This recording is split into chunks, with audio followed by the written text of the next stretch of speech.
the presence of negativity in our life, regardless of whether it's a parent, a spouse, a good friend, the coworker in the cubicle next to you, the neighbor who pops on over every day, right? That presence of negativity is very difficult. And in some of those relationships, we have a choice of how much to take in terms of their actual presence in our life. In some of them, we don't. But we do have a choice in all of the relationships of how much of their version of reality to take in. Just because someone's a parent doesn't mean that you have to automatically subscribe to their version of reality. Yeah, it grates on you. And you have the right, regardless of the relationship, even child to parent, you have the right as your own being to say, this conversation is very difficult for me. Can we change it? Isn't it a beautiful day? Look at those flowers. Not with negativity, not with saying, oh my God, Mom, your dad, you're so negative. Listen to me, your spiritual daughter, teach you how to live. Right? Doesn't usually work very well. So you've got to be sure to do it from a place of total clarity within yourself. Because a lot of times what happens with our parents is we're so plugged into them internally that their way of thinking literally gets us inside. And so we need them to change for us. And that's also not fair to do to them. That's where our work is so important. Yeah, it would be easy if we could all make our parents change so that being with them was easier. But A, not going to happen. B, that's not the highest goal, because who are you going to keep making change in your life? Your parents, your spouse, your coworker, your neighbor. The goal is, how can I, and it's hardest with parents, but if you can do it there, you can do it anywhere. How can I unhook myself? Not from loving you, not from the relationship, but from your way of thinking and being.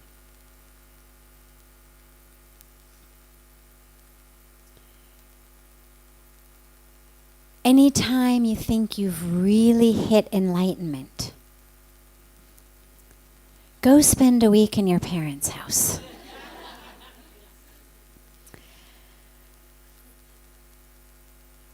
And what's so wonderful about it is it really shows you what work you've still got to do.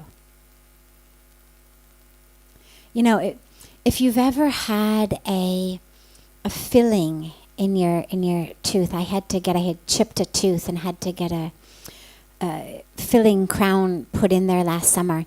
And they do something really interesting. After they do it, it's all set. Before they let you go, they put this little blue, it looks like carbon paper, in between the teeth, and they say grind all around, and you go.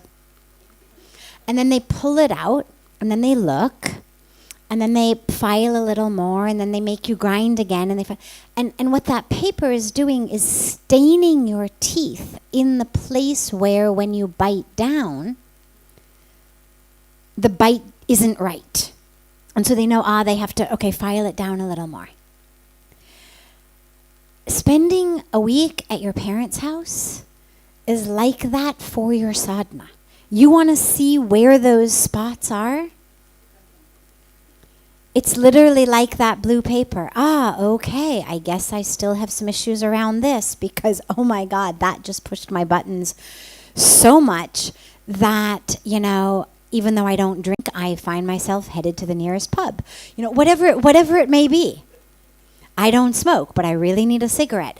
That's a signal for you. That's for you to, okay, I got to do some more work here. This is where we've got to file it down. The goal is not, how do I change them? So it's not like me saying to the dentist, my God, don't you have any paper that doesn't stain my teeth? Right? You see where that would defeat the purpose. Yeah, I would have blue stain-free teeth.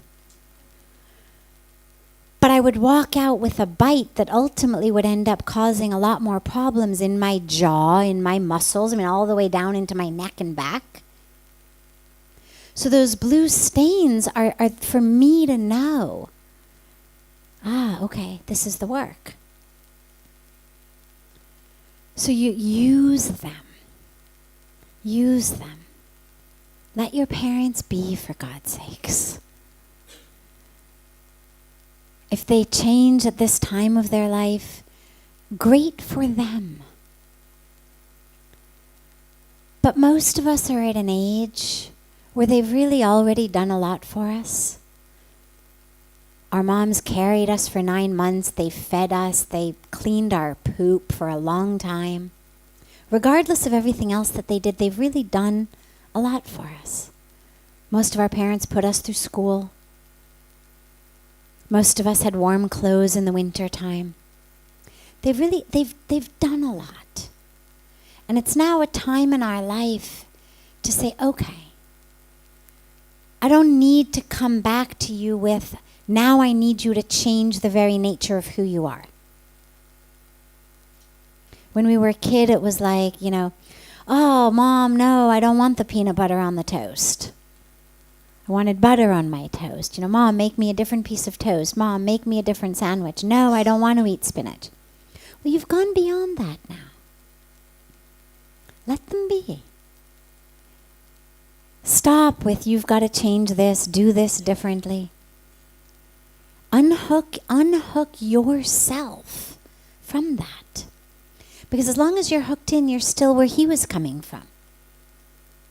You're hooked in because they are the omnipotent, omniscient voice of truth, voice of safety, voice of security, voice of the very nature of who you are. No. They are not. They are people. Like we're all people.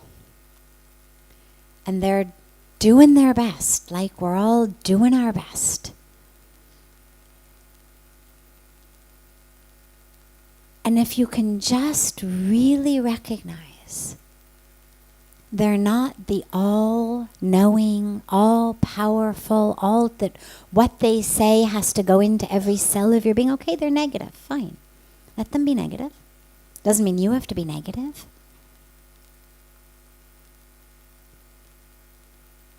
But the minute that you turn around and get negative about their negativity, you've just grown it.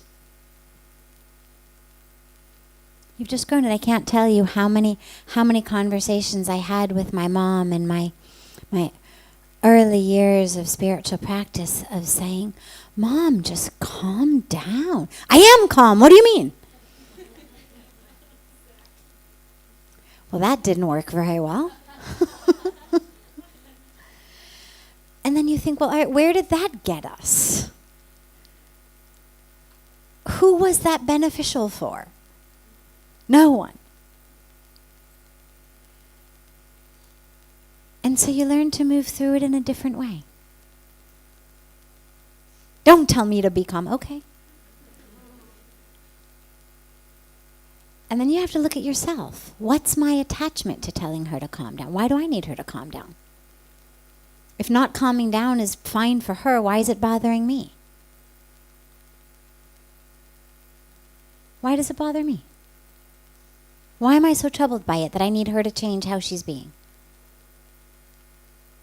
And that's where life starts to get interesting.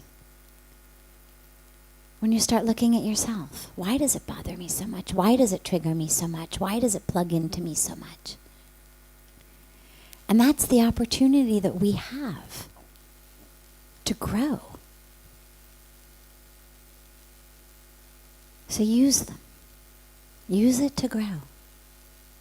And doesn't mean that you have to live every day of the rest of your life there. Right, of course. Like you eventually get out of the dentist chair. You do it. You do it for the relationship, because the relationship is important. And you take it as sadhana, to learn about yourself,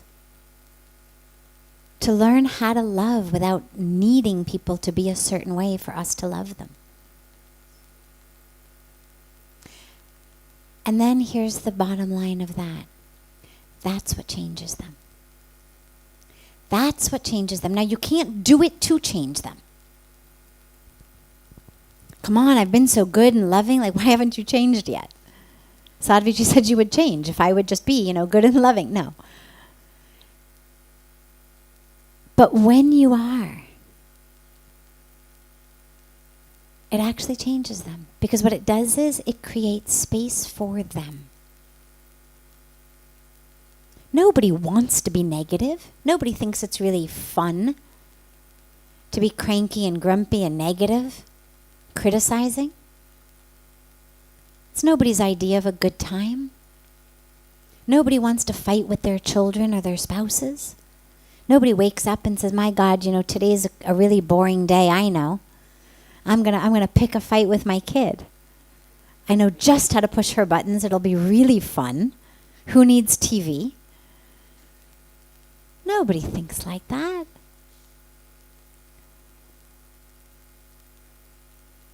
It happens because of what they're struggling with, because of their human karmic path. And the more space you can create for them, and just be there, and be unhooked you, loving, caring, but unhooked. However they are, fine. They're your parents. That creates space for them also then to change, should they want to. Because that's also their choice.